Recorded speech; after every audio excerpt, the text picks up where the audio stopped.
दिल्ली बम धमाके को लेकर जो है उमर का जो वीडियो आया है उसके बाद आपने ट्वीट किया है, क्या आपत्ति आप इसमें दर्ज है? ये जो वीडियो मीडिया के जरिए से सारी दुनिया को मालूम हो रहा है, एक अनडेटेड वीडियो है जिसमें जो दिल्ली ब्लास्ट का एक्यूज है वो अपने इस वीडियो में कह रहा है कि ये सुसाइड बॉम्बिंग मार्टियरडम, अंग्रेजी का लफ्ज माने शहीद का दर्जा मिलता है। और दूसरा उसने कहा कि मिसअंडरस्टूड, गलतफहमी। हमारा मानना यह है कि ये जुर्म है, कानूनन सबसे बड़ा संगीन जुर्म है। देश के कानून के खिलाफ किसी की जान लेना, ये दहशतगर्दी की बेहतरीन मिसाल है, इनकी हैवानियत की मिसाल है। और ये कोई शहादत नहीं है, ना इसमें कोई गलतफहमी है। ये इस्लाम इस तरह की हरकतों को हराम करार देता है और जितने भी इस्लामिक मकतब फ़िक्र के जिम्मेदार हैं, उलमा हैं, सब आपको ये कहेंगे कि ये संगीन जुर्म है ये, और हम इसकी मजम्मत करते हैं। दूसरी बात ये है कि इस देश के होम मिनिस्टर, वजीर दाखिला, गृह मंत्री ने पार्लियामेंट में जब ऑपरेशन सिंदूर और ऑपरेशन महादेव के बारे में बोल रहे थे तो उन्होंने कहा कि 6 महीने से कोई कश्मीरी टेररिस्ट ग्रुप नहीं बनाया, ना उसका हिस्सा है। हम ये पूछना चाह रहे कि भारत की कैपिटल में, दारुल हुकूमत में, राजधानी में इस तरह का बम ब्लास्ट होता है जहां पर लॉ एंड ऑर्डर की जिम्मेदारी मिनिस्ट्री ऑफ होम अफेयर्स की, सेंट्रल गवर्नमेंट की है। ये कैसा है? अकाउंटेबल कौन है इसका? अब तो 14 लोग मर गए बॉम्ब ब्लास्ट में, इसकी अकाउंटेबिलिटी किस पर है? कौन जिम्मेदार है और कैसा हम इसको मिस करें? इसका भी जवाब भारत सरकार को देना है। और फिर जो कश्मीर में, श्रीनगर में जो अमोनियम नाइट्रेट को सील किया जा रहा था, उसमें ब्लास्ट हुआ, उसमें तो गवर्नमेंट 11 या 12 गवर्नमेंट के एम्प्लॉइज मर गए। तो हम तो ये जो एक्यूज है, इसका जो बोलना है सरासर उसको कंडेम करते हैं। और हम भारत सरकार से पूछ रहे हैं कि इसका अकाउंटेबिलिटी किस पर आएगी, क्योंकि गृह मंत्री ने कहा था कि पार्लियामेंट ने कहा 6 महीने के अंदर कोई ज्वाइन नहीं किया कश्मीरी। फिर ये ग्रुप कौन है, कैसा आया है ग्रुप, कहां से आया ये, और क्यों हम लोग ऐसा मिस करें? उसको ये जवाब देना पड़ेगा सरकार।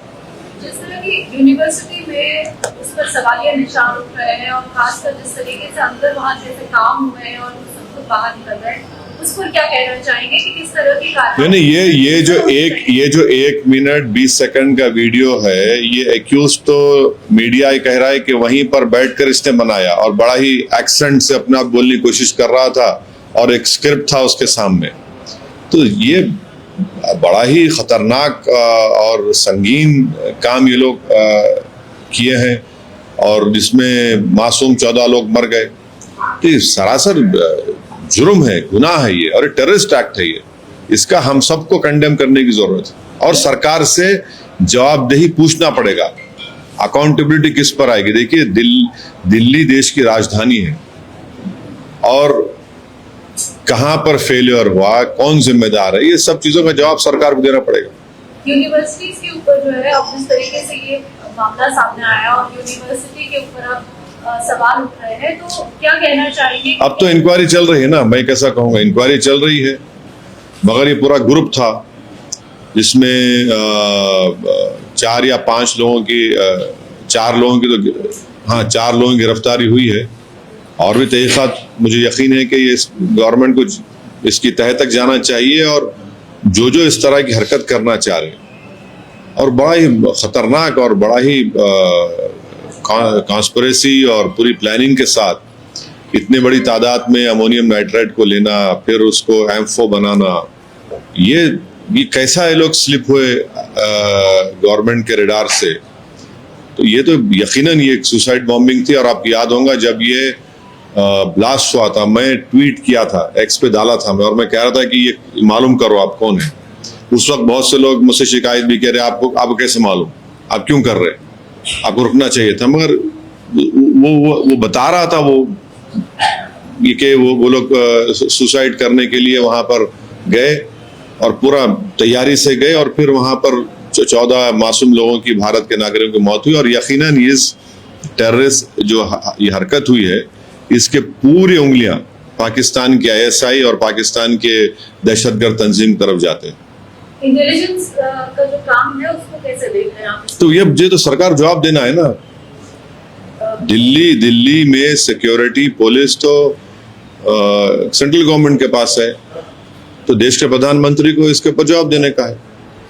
कैसे देखें इसे कि फरीदाबाद में जो पहले पकड़ा गया और उसके बाद ये हादसा हुआ है, तो इसको कैसे देखेंगे? नहीं, कैसा देखेंगे? नहीं, आपको दिखा क्यों नहीं? इतना ये वीडियो खुद जो ये जो एक्यूज का वीडियो है, जो सुसाइड बॉम्बिंग अपनी गाड़ी से किया, ये तो 6-7 महीने पुराना है। एक सऊदी वाली जो घटना है उस पर आपकी, क्योंकि आपकी तरफ से जो है ड्राइव भी वहां पर है आपकी। नहीं, तो अभी आज अभी थोड़ी देर पहले हमारे जो एम्बेसडर साहब हैं, मेरी उनसे बात हुई और वो मुझे ये बताए कि एम्बेसडर सोहेल एजाज खान साहब मुझे अभी बात किए, मैं उनसे बात किया, वो बताए कि वो खुद मदीने में हैं और पूरा कोऑर्डिनेट कर रहे मिनिस्टर अजहरुद्दीन साहब के साथ, और हमारे MLA माजिद हुसैन भी वहाँ पर है उनके साथ, और वो सऊदी अथॉरिटीज से वो पूरा कोऑर्डिनेट करके, कोऑपरेशन करके, और भी यहाँ के जो विक्टिम के फैमिलीज है वो अब दोपहर में पहुँचने वाले हैं मदीने को, तो पूरा जल्द से जल्द जो भी उसकी फॉर्मेलिटीज मुकम्मल करना है और फिर उनकी तदफीन अमल में लाना है, उसके ऊपर वो वहाँ पर है एम्बेसडर साहब। और उन्होंने कहा कि गवर्नमेंट ऑफ इंडिया से भी, PMO से, फॉरेन सेक्रेटरी भी उनसे टच में है। तो बड़ा ही अफसोसनाक और दर्दनाक एक वाक़या हुआ कि 45 लोगों की मौत हो गई। एक ख़ानदान के 18 लोग, किसी ख़ानदान के 6 लोग। अल्लाह उनकी मग़फ़रत करे और अल्लाह उनके ख़ानदान वालों को सब्र दे।